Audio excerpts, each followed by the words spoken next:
Йәйен балаларды эҫе һуғыҙҙан нисек һаҡларға һәм сәйәхәткә сыҡҡанда үҙеңнән ниндәй дарыуҙар алыу мотлаҡ. Йәйен балаларды сыныҡтырыу тураһында һөйләшәбеҙ бөгөн. Һаумыһығыҙ. Эфирҙа интервью тапшырыуы студияла Гөлсимә Иштанова. Бөгөн беҙҙең студияла тәжрибәле педиатр Әминә Даминова. Әминә Кинйәбулатовна, һаумыһығыҙ. Һаумыһығыҙ. Бына күптән түгел шундай хәбәр булды. Балаларҙы ковидтан һаҡлаусы прививка ихтималлығы тураһында һүҙ сыҡты. Шундай мәғлүмәт булды. Тимәк, балаларға ковид шулай уҡ хәүефле? Ковид яңы коронавирус инфекцияһы бөтә кешесендә бик хәүефле. Уның үҙе ауырыған ваҡытта ныҡ итеп ауырыуҙан ғына түгел, һуңынан эҙемтәләре ныҡ ҡурҡыныслы. Һәр бер ағзаны ныҡ итеп ҡаҡшата. Шуның өсөн балаларға ла ул һорау алып барыла, күҙ уңында тотола. Ғалимдар уның өҫтөндә эшләйҙәр.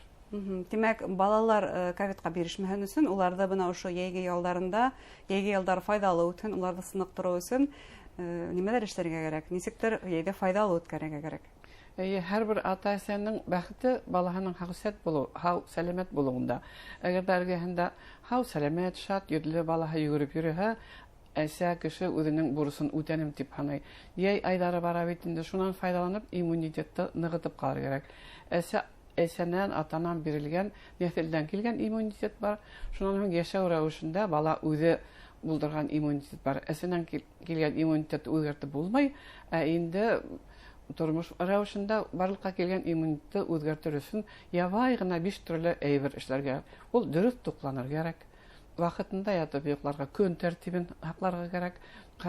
Күп итеп хәрәкәтләнергә, физик күнекмәләр эшләргә, һәр бала телефонда, гаджетта ултырмаһын, йәй көндә бөкрәйеп кенә ултырмаһын, шулай. Бөкрәйеп кенә ултырмаһын, уны тышҡа алып сығып, хәрәкәтләндереп, үҙегеҙ бергә паркларда, йылға буйында матур итеп йөрөп, именно физик хәрәкәтләндерергә кәрәк. Шунан һуң ғаиләлә һәйбәт мөхит булдырырға кәрәк. Психологик мөхит бындай. Психологик. Бер-беренә мөхәббәт күҙенән тыныс итеп, яғымлы итеп ҡарашып, ихтирам менән ҡарағанда балаларға стресс булмай. Әгәр дә ата-әсә ҡысҡырыша, әрәләшә икән, ул бала өсөн бик ҙур стресс. Уның нервыһы ҡаҡшай, ундай ғаиләлә тыуған балаларҙың нервылары насар була. Ул насар йоҡлай, насар ашай, үҙен нисектер ғәйепле итеп һанай. Шул ата-әсәһенең ызғышҡанында. Шуның өсөн ул өлкәлә тырышыр кәрәк. Һуңғы сарай булып инде сыныҡтырыу тора. Сыныҡтырыуға килгәндә, ул иң беренселәрҙән саф һауала күберәк йөрөү, өйҙә әҙерәк ултырыр кәрәк. Һыу йылға буйында, күлдә, диңгеҙҙә һыу инер кәрәк. Йылға буйына барғанда балаларҙы 2 йәштән йылғала һыу индерергә була. Уның өсөн атай йәки әсәй баланы үҙенең ҡулында тотоп, ҡурҡытмаҫҡа, яғымлы итеп һөйләшеп, хәҙер һыу инәбеҙ, шулай тип матур итеп кенә аңлатырға кәрәк. Бала сәпелдәт тип ҡулы менән, бото менән хәрәкәтләнергә тейеш. Сөнки һыуҙың температураһы һауаныҡына ҡарағанда ныҡ итеп айырыла. Һауа 32 була хәҙерге заманда, һыуҙың температураһы 22. Шуның өсөн бала хәрәкәтләнергә тейеш. Һыу индергәндә 3-4 минут ҡына индерәбеҙ дә, балаларға шул етә. Оҙаҡ йыуындарһаң, ул кире эффект булырға мөмкин. Өшөп, иммунитеты наоборот. Сыныҡтырыу түгел, өшөттөрөү була инде. Шулай булмаһын өсөн, ҡояшта ҡыҙынған ваҡытта, әлбиттә, ағас күләгәһендә, башҡа зонтлар астында, күләгә төшкән ерҙә яҡты, тура төшөп торған ҡояш астында баланы тоторға ярамай. Улға башына эҫе үтеп ҡуйыу бар. Ул эҫе үтеү баларға тиҙ генә бирешәләр. Уның температураһы күтәрелеп китә, хәле насарая. Шуны булдырмаҫ өсөн балаларҙы һаҡлар кәрәк. Һыу ингән ваҡытта олораҡ балаларҙы күҙ уңында, һыуға ингән ваҡытта күҙ уңынан ебәрергә ярамай. Әлбиттә, хәүефһеҙлек мәсьәләләрҙән береһе булып тора. Нисәнән нисәгә тиклем, сәғәт нисәгә тиклем ҡыҙынырға мөмкин һәм нисәнән нисәгә тиклем һыу инергә мөмкин? Иртәнге һалҡында ҡыҙынырға мөмкин, 10-дарға тиклем. Хәҙер быйылғы йәй бигерәк тә эҫе бит инде. Сәғәт 10-да ныҡ итеп температура күтәрелеп китә лә, ул ваҡытта рөхсәт ителмәй. Сәғәт 4-тән һуң, 5-тән һуң, кискә һауа температура һүрелгән ваҡытта. Һыу йылынған саҡта? Һыу йылынған саҡта. Бәләкәй балаларға 1 тапҡыр көндә 1 тапҡыр һыу инһә була. Ҙурыраҡ уҡыусы балаларына 2 тапҡыр һыу инһәләр ҙә ярай. күнүнә. Бына һәр әйттегез, 2 яшьтән балаларда елга күлдәрдә һау индерергә мөмкин Әйе, әйе. Бына диңгез буена барырга Диңгез теләүчеләргә буена, ничә яшьтән? диңгез буена барырга 3 яшьтән рөхсәт ителә табибларның. Нисен алдарак мөмкин түгел, чөнки бына яшь эле тулмаган балалар менән дә диңгезгә сыгып китәләр. Ну, ул балагыз әгәр дә бөтенләй һау булһа, бер дә еш сирләмәһә, самолетта тыныс кына еңел кисерһә, космаһа, башка берендәй тайпылышлар булмаһа, барырга мөмкиндер. Шулай да балалар бына климат алмаштыруды нисек кисерә ул? Авыр кисерәләр. Авыр кисерәләр. Оның өчен баланы алдан әзерләп куйыр кирәк. Тәүдә өйдә сисендереп, сыныктырып йөртер кирәк. Яки ике вакытта бер 10-15 минут, ярты шар сәгать. Шуның тышка алып салып күбрәк йөрер кирәк. Саф һава булатып, унда ла 1-2 минут сисендереп йөртер кирәк. Сыныккан өчен. Шуннан һуң гына диңгезгә алып барырга әзерләр кирәк баланы. Бына безнең өләсәй инәйләрнең шундай бер зур сыныктар усулы бар, балаларда ялын аяк йөртү. Хәзер инде ялын аяк йөргән балаларда бик кирәк күрерһең, шулай да бул да бик эффектив асыл шулаймы? Өйсендә йөрер кирәк ялын аяк. Әйе, гөне бөтен булган аяк киемнәрен шкафка. Айрылса хәзерге резина аяк киемнәре шулай бит. Шкафка куеп торыр кирәк. Балалар шапылдатып рәхәтләнеп ялын аяк йөргәннәр. Носкиларында сисегән. Безнең табандан шул тиклем рефлексогенный нөктәләр күп. Әйе, улар һәрбер органга сигнал биреп торалар. Шулай итеп, ул ялын аяк шапылдап йөргәндә массаж да була. Һәрбер орган үзенчә матур итеп кан йөреше һәйбәтләнә, балага ул үзенә балага охшай да. Димәк, рөхсәт итәргә мөмкин. Бына витаминнарга килгән сакта. Ну, витаминнарга килгән вакытта хәзер яйында җимеш еләк күп, төрле баксаларда ер еләге өлгерде бит инде, Виктория өлгерде, хәзер карагат бишеп килә, сиялә, үзебезнең алма өлгерә, күбрәк шуларда ашарга кирәк. Кояш нуры астында витамин D барлыкка килә, шуның өчен искусственно витамин D яйгән эсергә кирәкмәй. Уга организмның мөхтаҗы юк.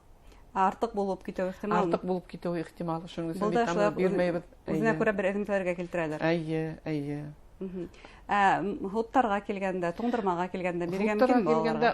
Яй көне күбрәк татлы азыктарды эдәрәк кәмитеп торыр кирәк. Татлы азыктарды баягыла әйткәнсә емештәр белән алмаштырыр кирәк.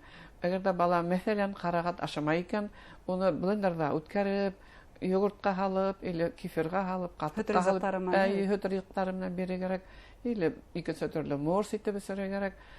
Туңдырма ашырга мөмкин, ул берсендә тыелмай, ну ашаган вакытта күзәтеп торыр кирәк. Шул гына кәңәштә, шулай бит, ябайгына кәңәштә. Яйлап ашаган, күп итеп катмаһын, эдәрәк елытыңкырап, иритеңкерәп, ну туңдырманың да төрлеһе була. Моны фруктовый емештән эшләнгән куры боз и бер сироп. Уныһы балаларга миңа караганда насаррак тәэсир итә. Тагын да бер нык һөҗүмтә, әгәр дә бала йөгереп йөреп, тирләп килеп, һавык үсмәһен, һавык хут үсмәһен, һавык туңдырма ашамаһын. Ул ашаган вакытта уның торышын, тән торышына карагып, тирләмәгәнме, йөгермәгәнме, арымаганмы, ялатып, ултыртып, һавындырып, шуны бирергә була. Бuna аллергия менән йонсаган балаларның ата-әсәләренә инде кәңәшләр бирергә. Ну, яй көне аллергия әзрәк була ул. Аллергия. Кояш һөҗүмтәһе. Әйе, кояш һөҗүмтәһе, баланың иммунитеты ныгыр яй көне. Ул икенче һәйбәтрәк якка бурыла бит инде үзенчә организм үзе шулай килеп сыга. Яз көне кайын бөрелгән вакытта, ерек сәскәткән вакытта, шуның хиркәләре осканда, шул танаудан инәлә тымау һәмәк итеп, сөскөреп, аллергия күтәрелә. Ну, уларга ябай гына ысулдар бар, күбрәк итеп битте юырга, таныуның исен юырга, форточкаларда ябып торырга, күбрәк душ керергә. Аллергияга каршы тамсылар бар. Шуларны кулланырга, аквамарис менән югдырып торырга. Гомумән, бuna ата-әсәләргә, яйгилеккә нинди кәңәшләр yetkirәһегез?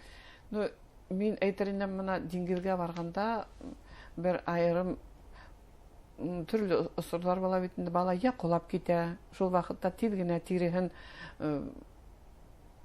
рәтләп куйыр өчен стерильный салфетка алганнар, спиртовый, шуннан һуң яшел хәңгәр тибетендә зеленка алганнар, температура күтәрелеп китә. Парацетамол булһын, бәләкәй балаларга сироп менән, ҙур балаларга таблетка менән. Әгәр дә берәй бөҗәк тешләп китте икән, баланың тәне шул тешләгән урын кызарып, шешеп, кысытып тора икән, фенистил гель алһыннар. Еш кына сәяхәткә барган вакытта балалар бысрак кулы менән унда-бунда йөриләр дә, яңлыш кына бармаган ялап куйһа, ротавирусный инфекция булып кую мөмкин бит инде. Уның да һәйбәт кенә дарулар бар. Ригидрон дигән бер порошок бар. Шуны алырга кирәк булыр. Ул 1 литр һауга иретәһең дә, шуны еш итеп кенә 15-20 минут тайын эсерһәң, бала тиз генә рәтләнеп китә. Әгәр дә инде эсе китә икән, смек та алырга кирәк буласак. Ягъни үҙең менән аптечка йөрөтергә кирәк, сәяхәткә сыҡҡанда. Һәм бына еш кына педиатрҙары нисек кәңәш итә, бына һеҙ әле һанап сыҡтығыҙ, баланың башынан алып, аяҡ остарына тиклем булған һәр бер ағзаһына айырым фәненә таблеткалар алырға кәрәк тимәк. Һыу инеп сыҡҡас та, шул уҡ моментта ҡояшта оҙаҡ ҡыҙынырға ярамай. Күләгәгә барып торорға. Күләгә барып торорға кәрәк. Баланы һәйбәт итеп, ҡоро таҡтамал менән ҡоротоп, икенсе кейем кейҙереп, икенсе ҡоро кейемгә кейҙереп ҡуйырға кәрәк. Сөнки ул өшөү ихтимал. Баланың организмының нейһе температураны һаҡлай торған мөмкинселектәре сикләнгән. Хөрмәтле тамашасылар, тәҗрибәле педиатр Әминә Даминова балаларҙы йәйен сыныҡтырыу ҡағиҙәләре тураһында иҫләтте. Ялығыҙ файҙалы үтһен тигән теләктә тапшырыуҙы йомғаҡлайбыҙ. Һау булығыҙ.